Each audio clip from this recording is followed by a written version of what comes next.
Welcome to video number 5, content creation strategy number 2. We're going to be focusing on image compilations.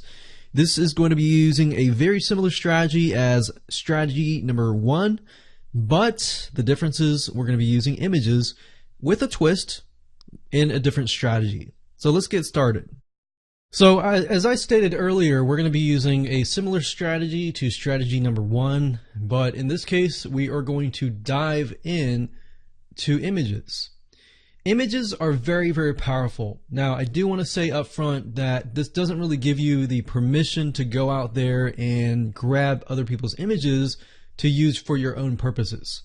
Really what we're doing is we're finding images that we want to use, but you also have to link back to the owner of the site or give them credit.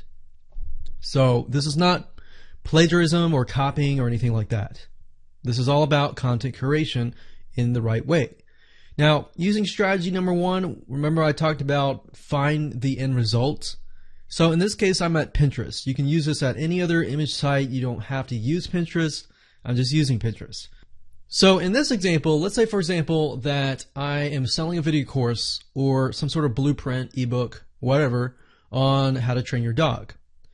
And in this specific example, how to train your dog specifically in obedience training. So the end result would obviously be a dog who is an obedient dog. Now, it doesn't have to be that way. I can do a little twist and I can focus on dogs that bite and how to help dog owners train their dogs to not bite. So maybe in that case, the end result would be a happy dog that doesn't look like it wants to bite.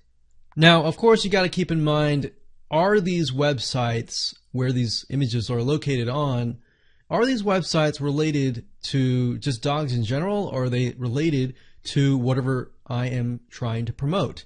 Because in the end, yes, you can use images, but you have to use the links to the images. So you can't use the images alone. So I could go up here to Pinterest and do something like puppy crate training. And what you're looking for are boards. You're not really looking for pins. I'm trying to find boards that people have already created that are kind of like lists, but they're lists of images and sites that are related to each other, in this case related to puppy crate training. So ignore this one and ignore this one. Just go straight to the boards, as you can see here. And we can see all boards, place boards, and we have a multitude of a good amount of dog crate training boards. So that is step number 1. Step number 1 is to go to Pinterest or any other image sites, but I would recommend Pinterest. Go find boards that are related. If you can find an image that is very, very popular that other websites possibly are linking to, have on their site, and things like that, they are proven to work, and proven popularity is a good thing. Now, so the question is, how do you know if an image is popular or not? Well, there's a special tool called 10i. If you go to 10i.com, you can actually enter the image URL here, and you can upload the image here. And what this will do is it's a reverse image search. And what that means is it'll actually search the whole internet, or at least their database, of how many times the image actually shows up. Now, you can install this on the Firefox, Chrome, Safari, Internet Explorer, and Opera browsers. I have it personally installed right now on my Google Chrome browser.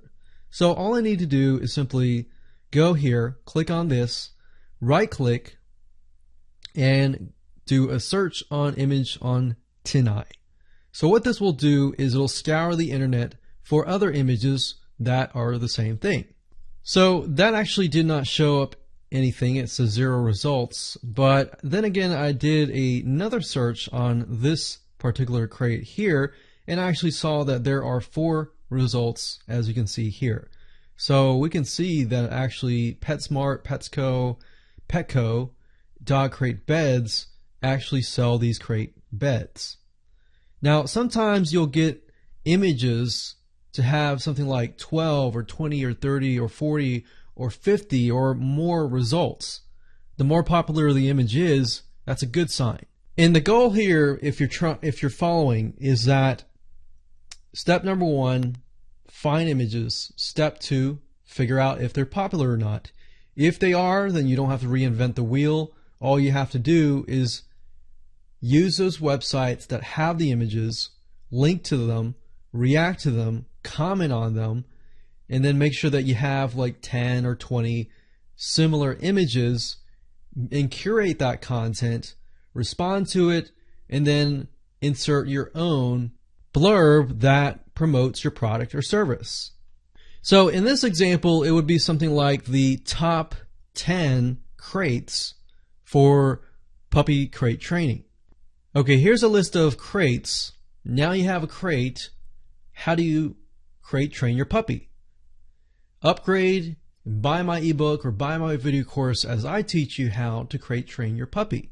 So that's how image compilations work, but step number 2 helps you decide whether you should use the site that contains the image or not, because it's already proven to work.